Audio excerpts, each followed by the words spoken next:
Eric6554. What's going on, YouTube? Eric6554 here, bringing you another gun review, and it is of my buddy's Sig Sauer P228 9mm. And I'm also going to do a quick update because I just got back from the range the other day on the Pachmeyer Tactical Grip Gloves for the Glock 23. First up, this is I'm going to start off with reviewing the excellent Sig Sauer P228.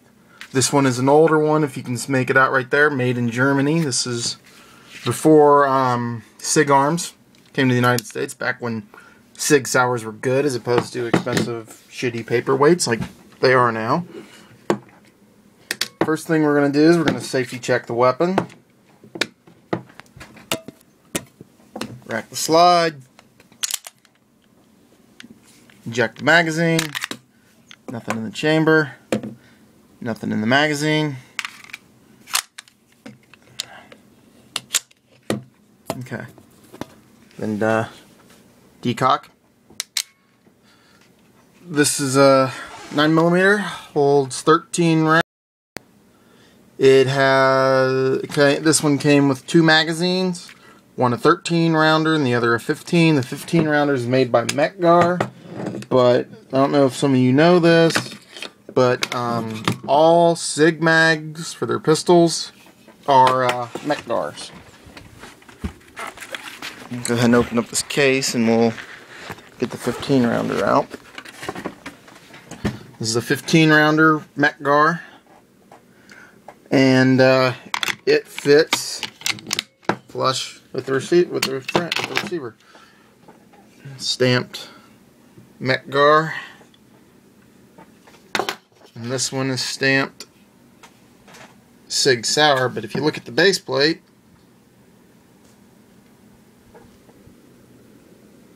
NP, and that's circle symbol, NP, and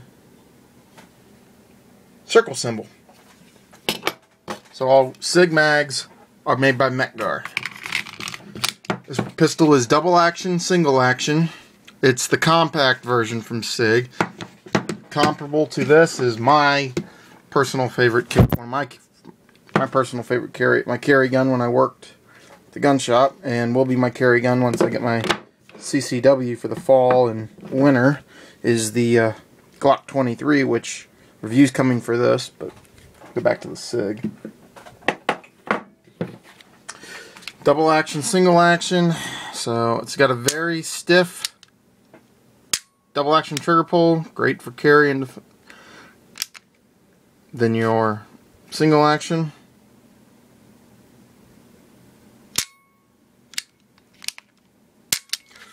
Right here's your decocker, slide release, takedown lever,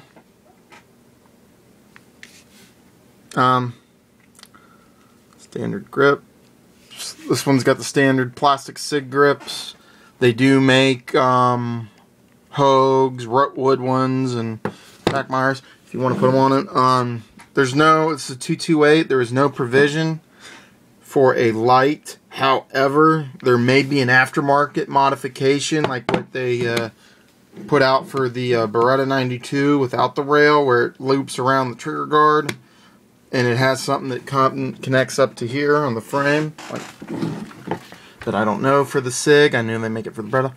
We're gonna go ahead and take it down. First off, you do a basic field strip. You cock the weapon.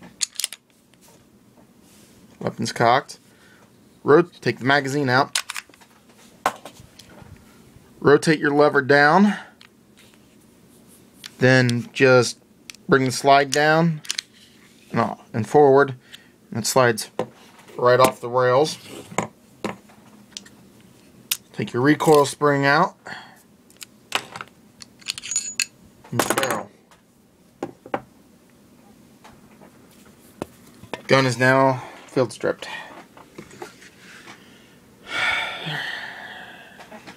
And there's your feed ramp. Oh, not your feed ramp, but there's your feed ramp on your barrel. It's got about a 3-inch barrel. Let's compare it in pieces to the Glock 23. Let me take apart the Glock 23.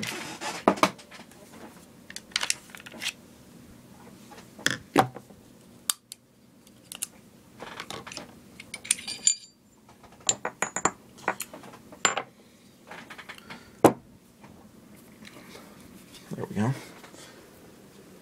Okay, Glock parts are on the right side. Sig parts are on the left side. Okay. First off, we'll look at the recoil spring. It's a metal guide rod. It's got a metal guide rod with the standard spring that loops over.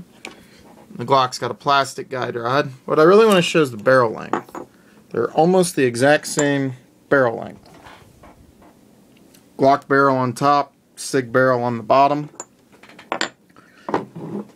And then, now to reassemble, first off I'm going to put the Glock together first.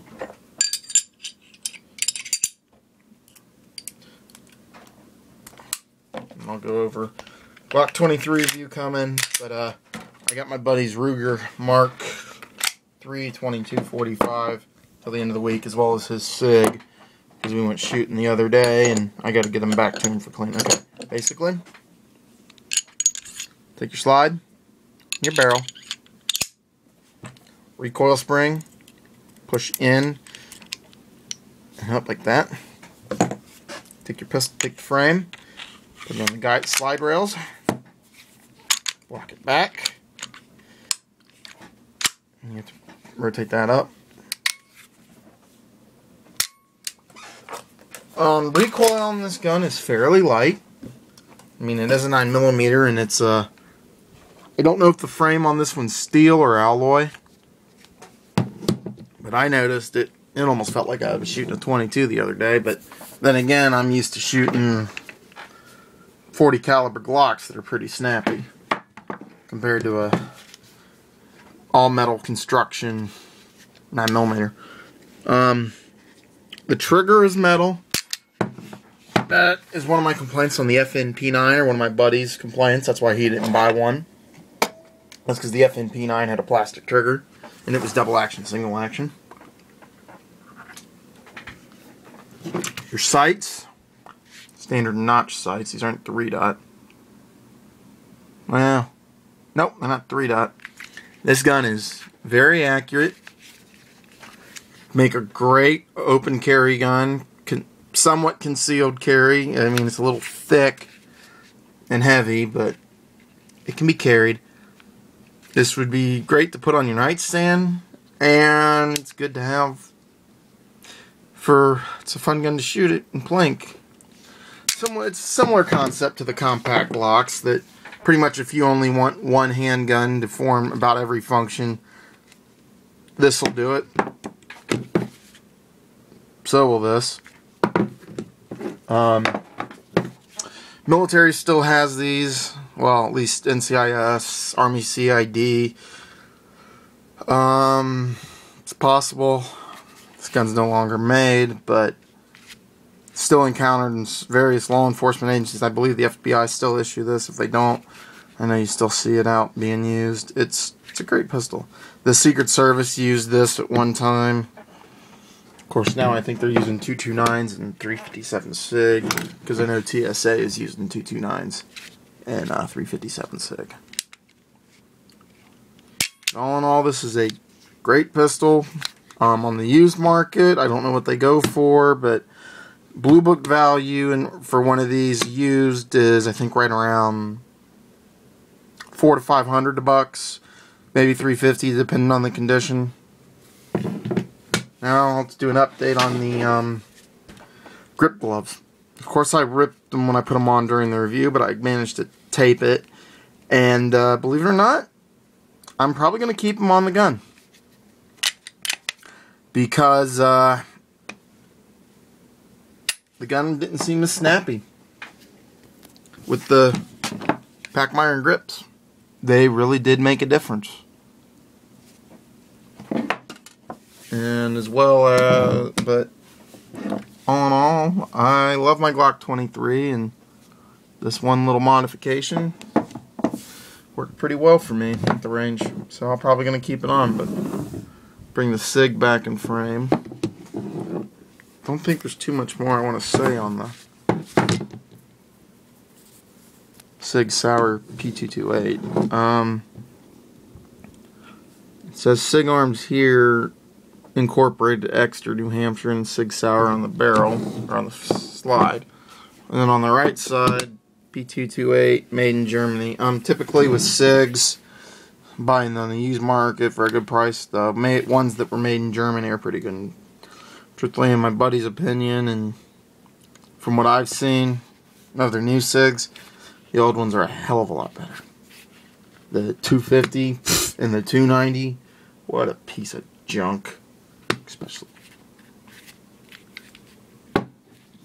But 228, great pistol.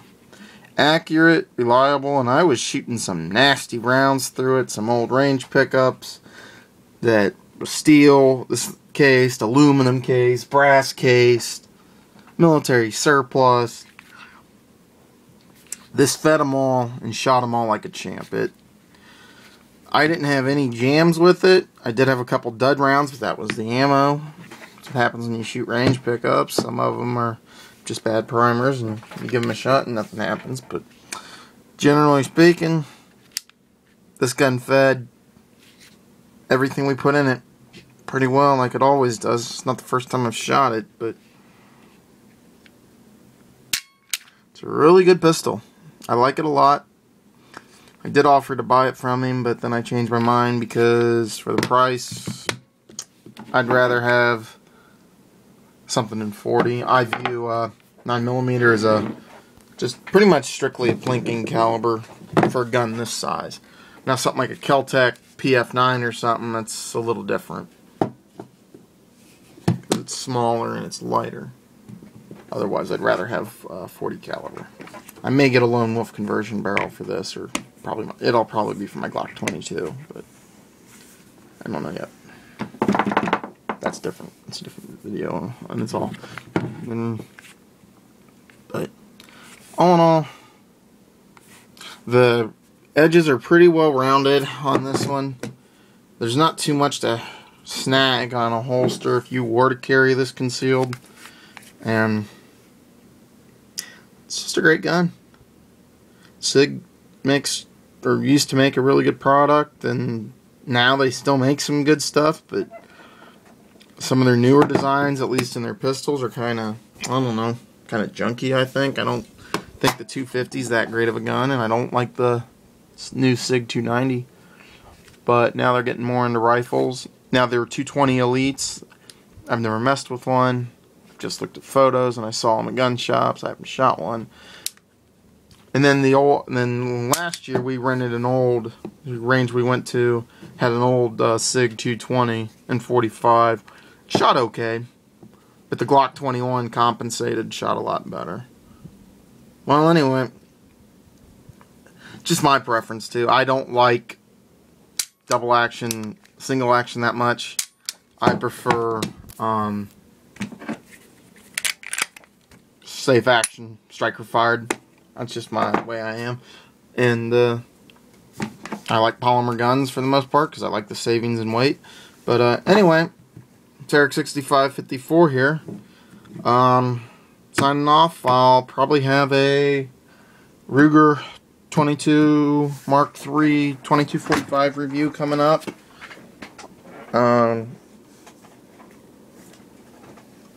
Here in the week. But this is probably going to be the next reviews on this, because while I've got it. So Eric6554 here, signing off.